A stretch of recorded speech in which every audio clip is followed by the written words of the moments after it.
तो चलिए बच्चों, आज के लेक्चर में हम डिस्कशन करेंगे सोप बबल की।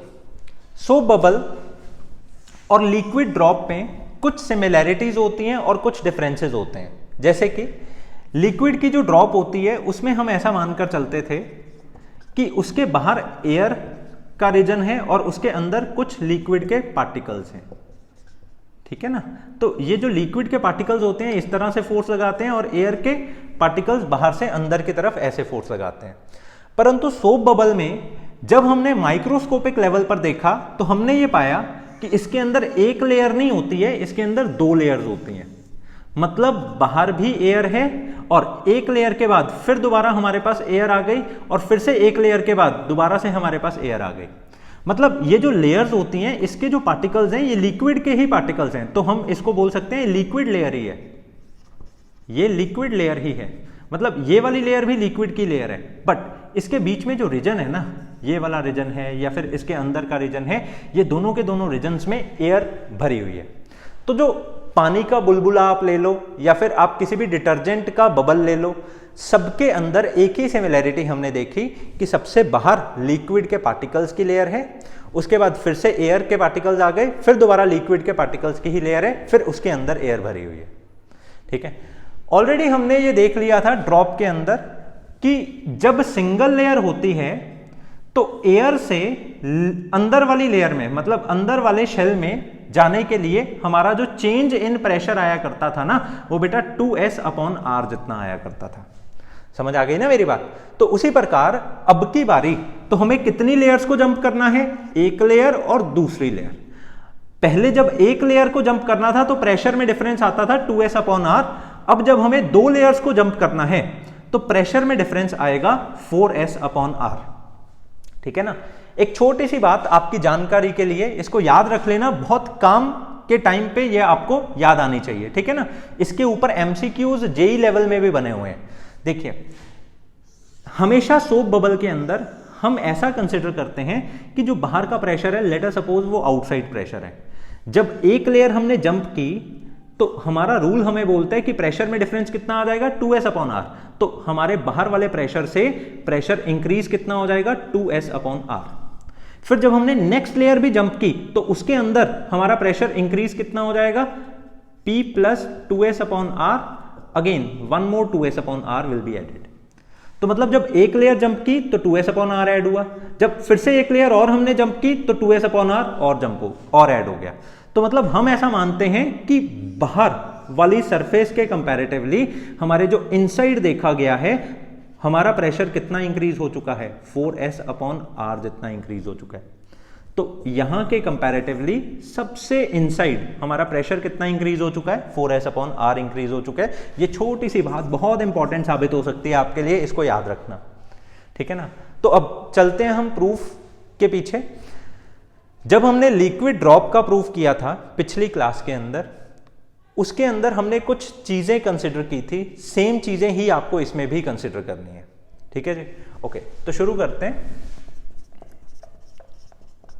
देखो, लेट अस सपोज हमने इस बबल को थोड़ा सा एक्सपैंड करने की कोशिश की, क्योंकि आप ऑलरेडी जानते हैं कि इसमें भी इनसाइड प्रेशर ज्यादा है आउटसाइड प्रेशर से, और इनसाइड प्रेशर आउटसाइड प्रेशर से कितना ज्यादा है, 4s/r ज्यादा है, ठीक है ना। क्लियर हो गया। तो अंदर का प्रेशर बाहर वाले प्रेशर से 4s/r टाइम्स ज्यादा है, ठीक है। ओके, अब अगली बात, लेट अस सपोज इस बबल को थोड़ा सा एक्सपैंड किया गया। कितना एक्सपैंड किया गया, हमने इस बबल को एक्सपैंड कर दिया Δr रेडियस तक। इनिशियली इस बबल का जो रेडियस था दैट वाज r, बाद में हमने इसमें कितना रेडियस ऐड कर दिया, Δr रेडियस ऐड कर दिया। इसको एक्सपैंड करने के लिए हमें जो वर्क डन करना पड़ा, वो वर्क डन किसके बराबर है, वर्क डन का फॉर्मूला होता है फोर्स इनटू डिस्प्लेसमेंट, ठीक है जी। अब फोर्स कितनी लगाई गई है, हमेशा जो फोर्स लगाई जाती है वो नेट फोर्स लगाई जाती है, ओके। तो मल्टीप्लाई बाय डिस्प्लेसमेंट, तो डिस्प्लेसमेंट जो की गई है वो Δr डिस्प्लेसमेंट की गई है, और नेट फोर्स कितनी लगाई गई, मान लिया जाए अंदर से बाहर की तरफ जो फोर्स लगाई जा रही है वो इनसाइड फोर्स है, और बाहर से अंदर की तरफ जो फोर्स लगाई जा रही है वो आउटसाइड फोर्स है। तो नेट फोर्स बेटा हमारी कितनी है, inside force minus outside force. तो inside force minus outside force multiply by delta R. Okay, अब इसके बाद ऑलरेडी आप एक बात जानते हैं कि इस फोर्स को हम प्रेशर के अनुसार भी कैलकुलेट कर सकते हैं। मेरे कहने का ये मतलब है कि फोर्स का फॉर्मूला होता है प्रेशर इनटू एरिया, ठीक है ना। तो इनसाइड फोर्स को हम बोल सकते हैं इनसाइड प्रेशर इनटू एरिया कितना है 4 पाई आर का स्क्वायर, माइनस आउटसाइड फोर्स को बोल सकते हैं outside pressure multiply by 4 pi r का स्क्वायर इनटू डेल्टा आर। ये हमारा हो गया वर्क डन। अब इन दोनों में से हमने 4 पाई आर स्क्वायर को ले लिया कॉमन, और इसके साथ में डेल्टा आर बाहर ऑलरेडी ही है, तो हमारे पास में आ गया P I minus P not.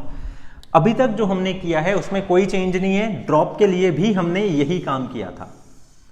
अब ऑलरेडी आप एक चीज जानते हैं कि ये जो हम वर्क करते हैं ना, इस वर्क करने से होता क्या है कि जो लिक्विड की ड्रॉप है या फिर सोप का बबल है वो बड़ा हो जाता है।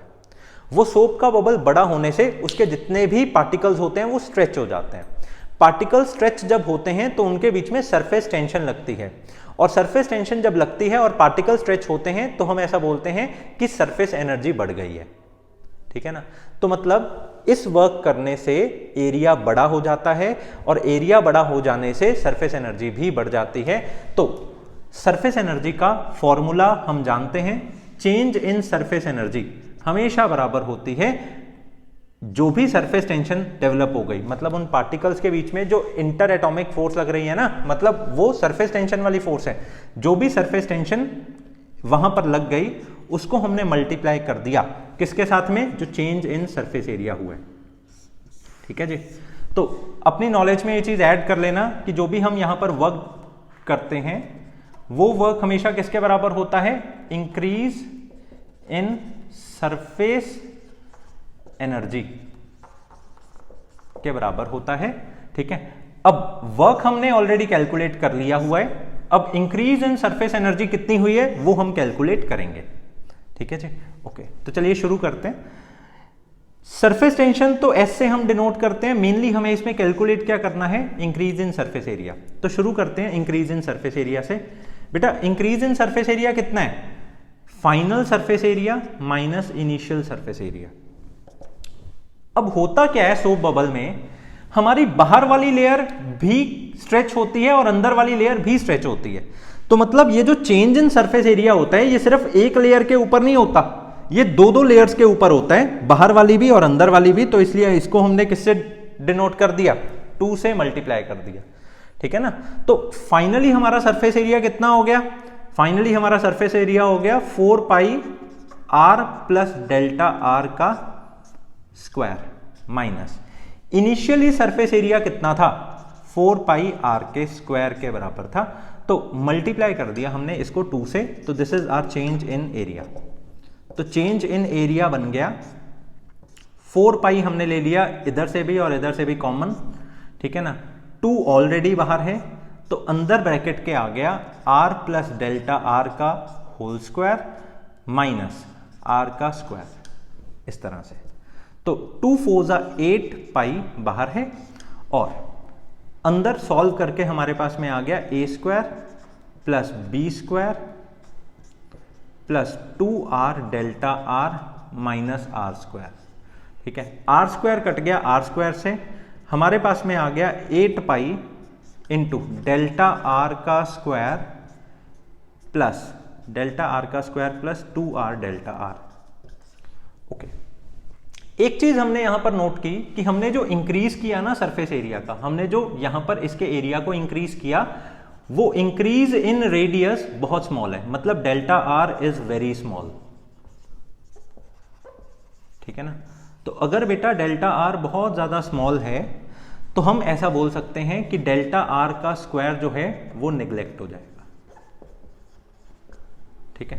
तो यहां पर डेल्टा आर के स्क्वायर को हमने नेग्लेक्ट कर दिया, बीइंग वेरी स्मॉल,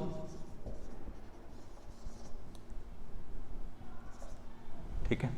तो एज अ रिजल्ट हमारे पास चेंज इन एरिया आ गया 8 pi into 2r delta are के बराबर। तो एज अ रिजल्ट हमारे पास आ गया 8 2 16 पाई r डेल्टा आर। तो this is change in area. अब हमारी चेंज इन सरफेस एनर्जी कितनी बन गई? Surface tension into 16 pi r delta R के बराबर। तो चेंज इन सरफेस एनर्जी आ गई surface tension multiply by 16 pi r delta R के बराबर। अब एक चीज यहां पर नोटिस की गई है कि क्योंकि हमारी दो लेयर्स थी, अंदर वाले प्रेशर के कारण हमारी ये वाली लेयर भी बढ़ेगी और ये वाली लेयर भी बढ़ेगी। एक चीज और अपने दिमाग में बिठा लेना कि दो लेयर्स भले ही हैं हमारे पास, पर इस लेयर को बढ़ाने के लिए जो फोर्स रिस्पॉन्सिबल है वो only 2s upon are responsible है। क्योंकि बेटा इसके बीच में जो रीजन है उसमें तो डिफरेंस 2s अपॉन आर का ही आया ना, और अंदर वाली लेयर मतलब इस वाली लेयर को बढ़ाने के लिए भी जो फोर्स रिस्पॉन्सिबल है, जो एक्स्ट्रा प्रेशर रिस्पॉन्सिबल है, वो कितना रिस्पॉन्सिबल है? 2s upon are he responsible है। तो गलती से भी अपने दिमाग में ये मत मान लेना कि इसको बढ़ाने के लिए 4s अपॉन आर रिस्पॉन्सिबल है। नो, 2s अपॉन आर अंदर वाली को बढ़ा रहे हैं, 2s अपॉन आर इस वाली को बढ़ा रहे हैं। क्योंकि एक लेयर जंप करके तो हमारा प्रेशर कितना इंक्रीज होता है? 2s अपॉन आर इंक्रीज होता है ना, ये मैंने ऑलरेडी आपको बता दिया, स्टार भी लगा हुआ है वहां पे। ठीक है, अब अगली बात, क्योंकि हम ये बात जानते हैं कि जो भी हम वर्क करते हैं इसको एक्सपैंड करने के लिए, उस वर्क को करके एरिया इंक्रीज हो जाता है, और एरिया इंक्रीज होने से हमारी सरफेस एनर्जी भी क्या हो जाती है? इंक्रीज हो जाती है। ठीक है जी, ओके। तो वर्क हमेशा किसके बराबर होता है? इंक्रीज इन सरफेस एनर्जी के बराबर होता है। तो यहां पर हम क्या करेंगे? यहां पर हम इसको इक्वेट करेंगे, इक्वेटिंग 1 and 2। ठीक है जी, तो ये है हमारा इक्वेशन नंबर 1, ये है हमारा इक्वेशन नंबर 2। तो एज अ रिजल्ट हमारे पास आ गया 4 pi r square delta r into initial pressure minus internal pressure minus outside pressure is equal to increase in surface energy है 16 pi r delta r, 16 pi r delta r into surface tension. अब 4 पाई से cut जाएगा 4 पाई, मतलब 4 1 जा and 4 4 जा 16। ठीक है, r से इसका एक स्क्वायर कैंसिल हो गया, डेल्टा r से हमारा डेल्टा r कैंसिल हो गया। तो एज अ रिजल्ट आपने नोटिस किया कि inside pressure minus outside pressure multiply by radius किसके बराबर होगा? 4s के बराबर होगा। तो inside pressure minus outside pressure किसके बराबर होगा? 4s अपॉन r के बराबर होगा। मतलब जो अंदर का प्रेशर है, जो इस बबल के अंदर का प्रेशर है और जो इस बबल के बाहर का प्रेशर है, उसमें डिफरेंस कितना आ रहा है? उसमें डिफरेंस कितना आ रहा है? 4s अपॉन r जितना आ रहा है। This is a very important expression. जब भी कभी भी टीचर्स का मूड होता है थोड़ा कंफ्यूजिंग डेरिवेशन डालने का, तो वो इसको हमेशा चूज करते हैं। ठीक है, आज के लिए इतना ही है। अगले लेक्चर्स में हम लिक्विड की नेक्स्ट डेरिवेशंस करेंगे। Next derivation will be of terminal velocity. ठीक है जी, okay, thank you so much.